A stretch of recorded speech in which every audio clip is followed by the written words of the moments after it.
Saya ingin menjelaskan salah satu surat yang paling termasyhur di alam dunia yang selalu dibaca pada malam Jumat. Apa tuh? Yasin, terus Al-Waqiah, terus Kahfi, betul. Tabarok.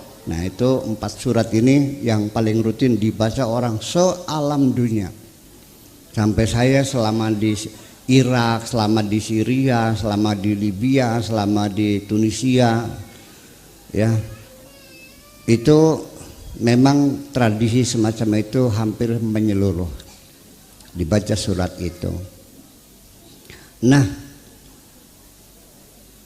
pertama kali saya ingin menyampaikan cerita yang unik yang sampai sekarang mungkin orang sering baca, ya maknanya paham, tapi kemana isyarat itu larinya mungkin masih belum jelas. Ingin saya ngaji malam ini. Dalam surat Al-Kahfi itu ada cerita bahwa Nabi Musa disuruh belajar lagi, harus mesantren lagi di pesantren Raudhatul Mubtadiin. Iya, di situ berguru. Karena gara-gara beliau agak sombong, merasa dirinya yang paling pintar. Dikasih tahu bahwa masih ada orang yang lebih pintar dari kamu. Siapa namanya? Nabi Khidir tuh, jelas sudah nyambung nih. Ya, Nabi Khidir. Setelah beliau datang, ditanya, "Ada apa?" "Saya mau mesantren di sini." Kata Nabi Khidir, "Nggak usah, kamu masih kecil, pulang aja percuma, nggak bakal kuat. Ini pesantren khusus untuk orang-orang yang sudah pinter." Itu apa kata Nabi Khidir? "Lan tastati'a ma'iya sabra." Nggak bakal mampu kamu pesantren di sini, terlalu tinggi buat kamu nih. Kenapa? Ya pokoknya nggak bisa. Syaratnya banyak, ya semua saya tidak akan pulang kecuali saya mesantren di sini. Bagaimanapun caranya saya harus mesantren. Syaratnya berat apapun semua saya lakukan. Insya Allah saya kuat. Saya ini utusan Allah. Saya ini kalimullah. Saya sudah bisa berbicara dengan Allah langsung gitu. Kata Nabi Khidir, "Wa kaifa tasbiru ala ma lam tuhit bihi khubra." Atas dasar apa kamu bilang mampu padahal kamu belum berpengalaman? Wa kaifa tasbiru ala ma lam tuhit bihi khubra. Karena maksa, jadi akhirnya ditanya apa persyaratannya. Syaratnya kalau mondok di sini tidak boleh bertanya. Tunggu saja, nanti aku yang akan menjelaskan. La tas'alni hatta uhditsa laka khubra. Nanti aku ceritakan, tapi sementara belajar kamu tidak boleh bertanya. Kata Nabi Musa, "Kun ma syaratnya gampang pisan kun mah. Kecil iwil-iwil itu mah namanya." Pikir Nabi Musa bahwa diam itu kan tidak bicara. Gampang mana ngomong sama diam? Diam dikiranya. Pikiran Musa diam itu lebih mudah, kan diam kan tidak bicara. Betul nggak? Ini para hukama mengatakan bahwa saya belajar bicara 4 tahun saya sudah bisa bicara, tetapi saya belajar diam 20 tahun masih belum bisa. Ternyata lebih sulit diam. Inilah makanya Nabi Musa kurang pengalaman, dikiranya diam itu gampang. Nah betul lah, akhirnya yuk mari kita belajar bersama. Fantalaqa, Akhirnya yuk kita berangkat. Hatta raqiba fis safinati kharaqaha. Naik perahu, dibolongin perahunya. Ternyata bisa diem nggak Nabi Musa? Enggak. Lah kenapa? Kharaqtaha. Kenapa kamu bolongin? Litughriqa ahlaha, biar tenggelam semuanya. Laqad ji'ta syai'an imra, kamu berbuat yang tidak benar. Tuh sudah ngomong lagi. Dari tadi juga sudah ku bilang kamu nggak bakal mampu, Sa. Nggak bakal mampu. Aduh, sorry deh, sorry. Maaf deh, lain kali enggak deh. Ya udah, berjalan lagi. Fantalaqa hatta laqiya ghulaman qatalahu. Ketemu ada anak-anak dibunuh. Aqatalta nafsan zakiyatan bighairi nafsin laqad ji'ta syai'an nukra. Ini kriminal. Apa salahnya anak kau bunuh? Ini anak tidak berdosa, kenapa kamu bunuh? Kamu ini jahat, kriminal kamu. Udah berapa jadi? 2 kali kan? Udah sekarang, udah Musa pulang aja deh. Gak bakal kuat lo. Ya, saya mohon diberi kesempatan sekali lagi. Kalau yang ketiga saya gagal, saya menyerah kalah. Oke, kalau begitu. Satu lagi ya. Akhirnya fantalaqa lagi, pergi lagi. Hatta ataya ahla qaryatin, sampai masuk ke desa. Istata'ama ahlaha, minta makan sama masyarakatnya. Fa'abau an yudayifuhuma, ditolak, tidak ada yang mau menerima sebagai tamu. Lapar cari makan, nggak ada yang ngasih makan. Wa wajada jidaran yuridu an yanqadda fa aqamah. Ada tembok miring, diperbaiki, sudah selesai, ngomong lagi. Lau syi'ta latakhadta alaihi ajra. Sekarang kita minta makan yuk, sudah karena sudah kerja. Hada firaqun baini wa bainaka. Ya sudah kalau begitu, goodbye forever. Selamat tinggal, pulang. Nggak lulus. Nabi Musa tidak lulus. Nah, akhirnya sebelum berpisah, Nabi Musa meminta coba jelaskan dulu apa maknanya ini semua. Lalu diterangkan oleh Nabi Khidir bahwa kapal yang kubolong itu karena di sana di tengah lautan ada perompak yang biasa mengambil kapal-kapal yang lewat. Dan ini punya nelayan miskin. Jadi supaya saya selamatkan, saya bolongin. Oh begitu toh? Iya. Terus yang kedua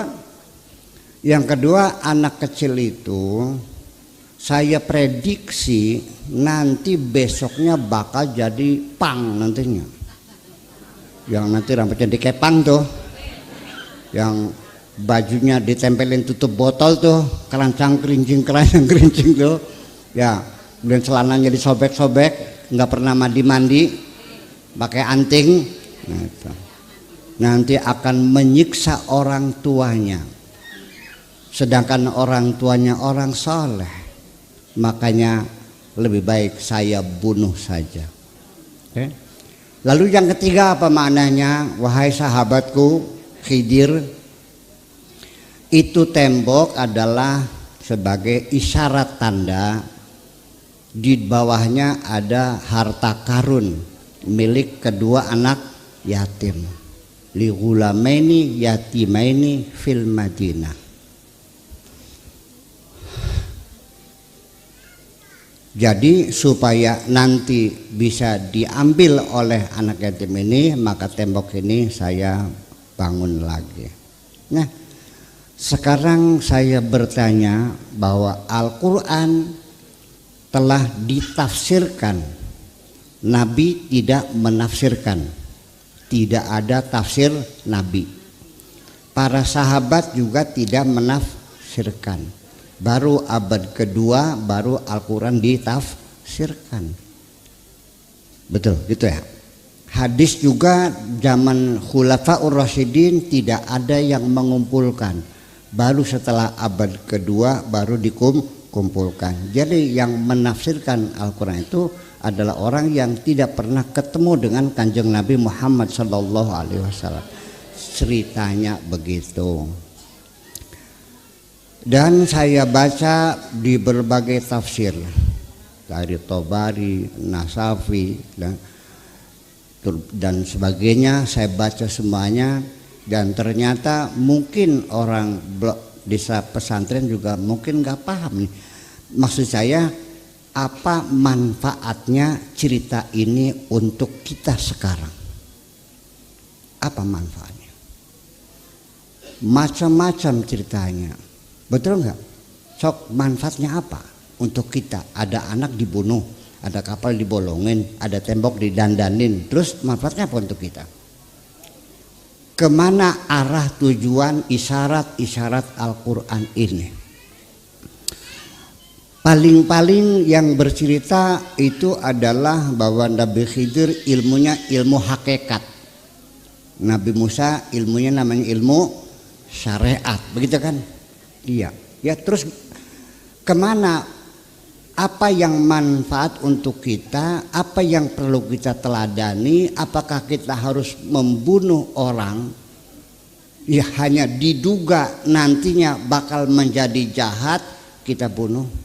Yuk kita sekarang kita bertanya kepada profesor-profesor ahli hukum di dunia. Mungkinkah kita menghukum seseorang yang sifatnya baru dugaan?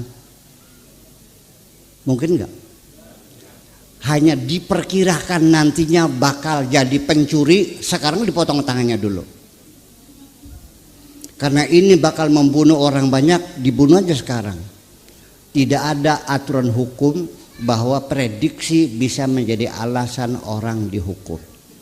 Seseorang baru ditetapkan sebagai tersangka, itu pertama diduga dulu, betul nggak?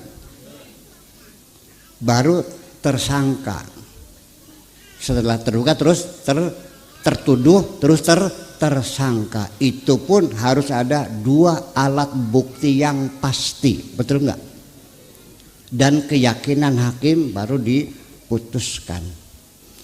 Nah, saya ingin menjelaskan ayat ini penting, bahwa itu maksudnya, kita mulai dari yang terakhir dulu, bahwa tembok miring mau rubuh itu didandani, artinya bahwa ini pesan dari Allah untuk seluruh umat manusia, bahwa aset-aset negara yang menjadi tulang punggung ekonomi, kekayaan-kekayaan bangsa itu harus dilindungi, harus dipelihara, harus memikirkan anak cucu.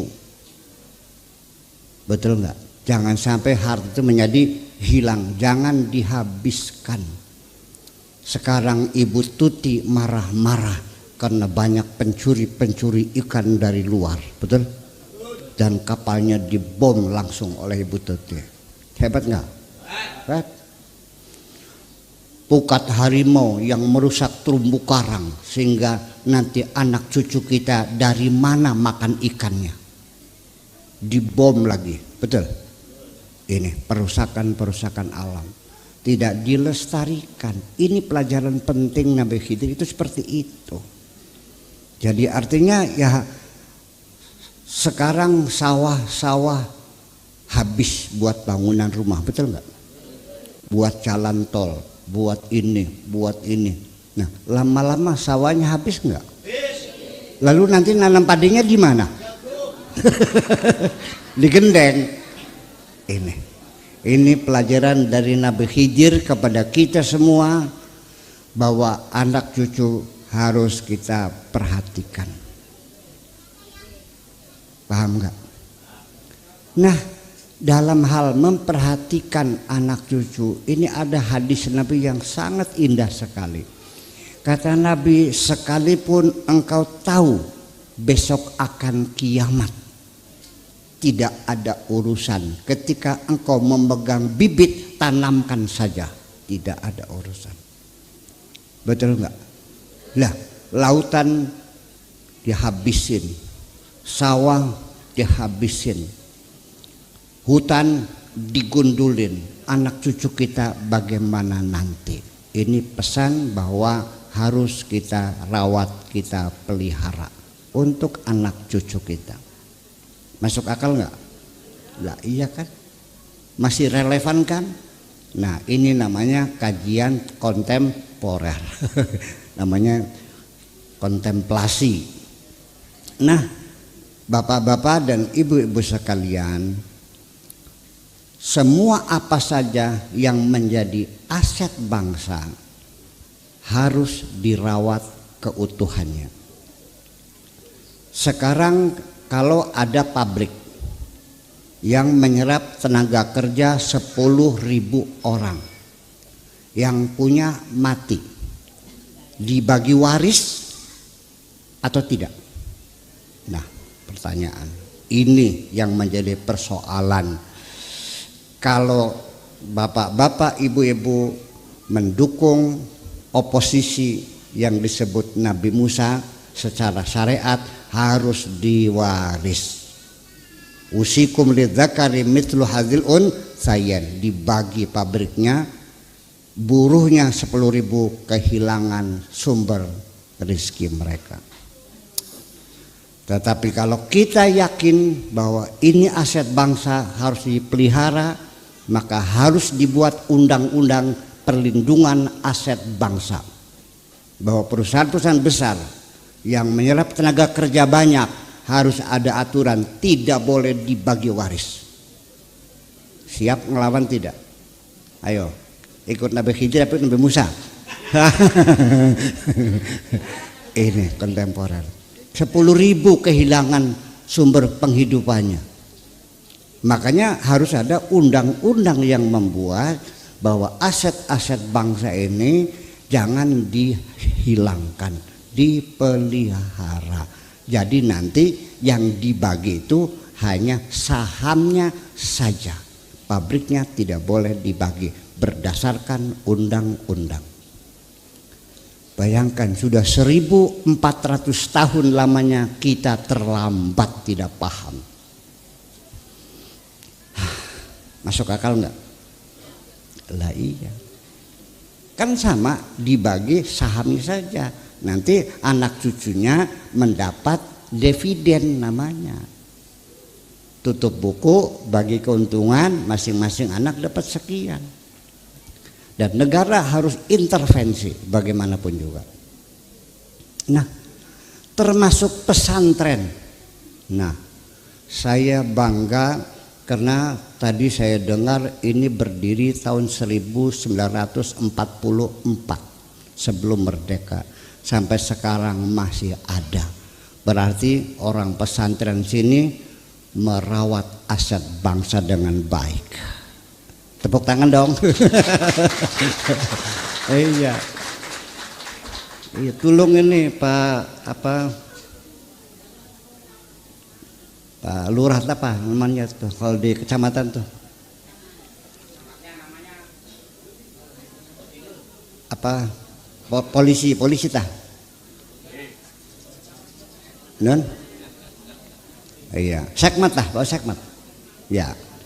Ya, nanti tolong sampaikan Pak Ahmad ini bahwa bukan hanya ngurusin kebersihan kecamatan keamanan, tapi juga pesantren merupakan aset bangsa. Ya, disinilah dididik moral anak-anak kita. Itu di Indramayu terlalu banyak bangkai-bangkai pesantren. Saya juga khawatir kalau saya mati bubar atau tidak. Karena masyarakatnya tidak peduli, kiainya mati ya masa bodoh. Ya, kalau nggak percaya, ayo ke Indramayu nanti tuh, tinggal pelangnya tetap besar pelangnya mah, Tapi santri udah nggak ada, kiainya mati, ya sudah.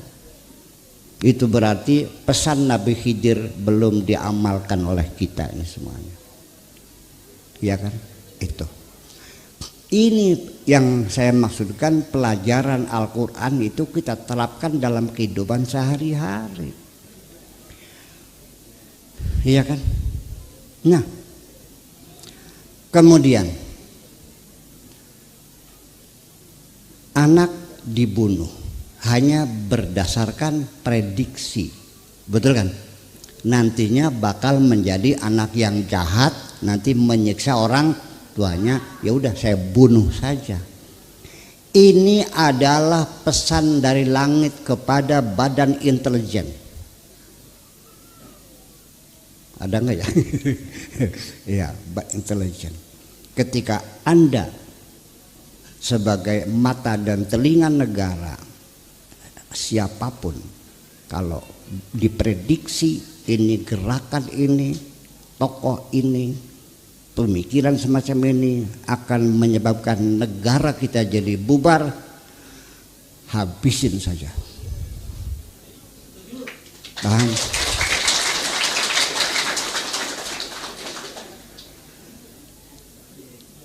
Paham betul? Iya. Daripada nanti setelah berkembang besar kita tidak bisa menyelesaikannya. Sejak masih kecil cepat habisin aja udah. Asal jangan ketangguhan. Kalau ketangguhan kena proses hukum. Ya dong. Iya, udah itu kita kelas tinggi dah. Ya. Kemudian kapal juga sama. Diduga, diprediksi di sana ada perompak. Bagaimanapun menyelamatkan aset bangsa ini, sekalipun ada kerugian sedikit nggak ada masalah. Kalau perlu Freeport dibeli oleh kita semuanya, betul nggak?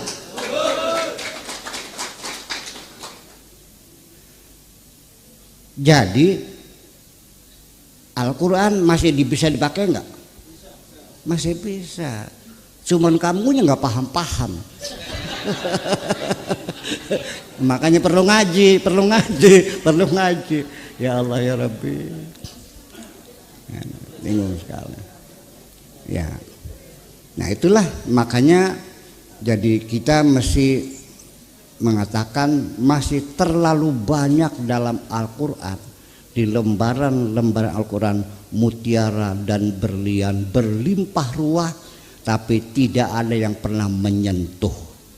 Karena yang dicari hanya halal haram, halal haram, ujung-ujungnya bertengkar.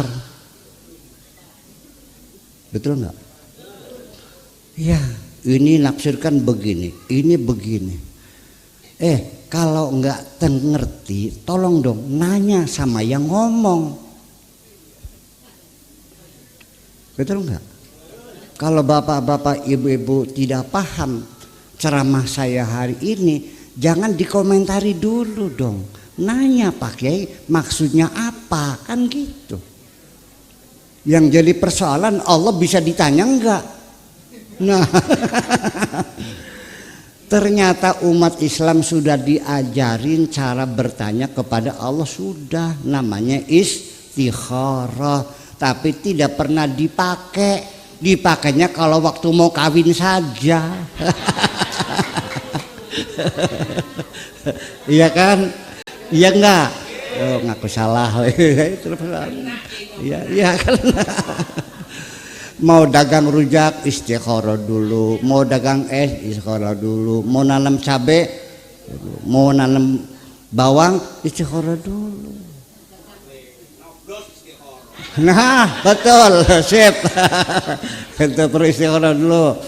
Malamnya sholat 2 rakaat, nanti Allah bimbing laku mencoblos orang yang paling layak menjadi pemimpin di negeri ini.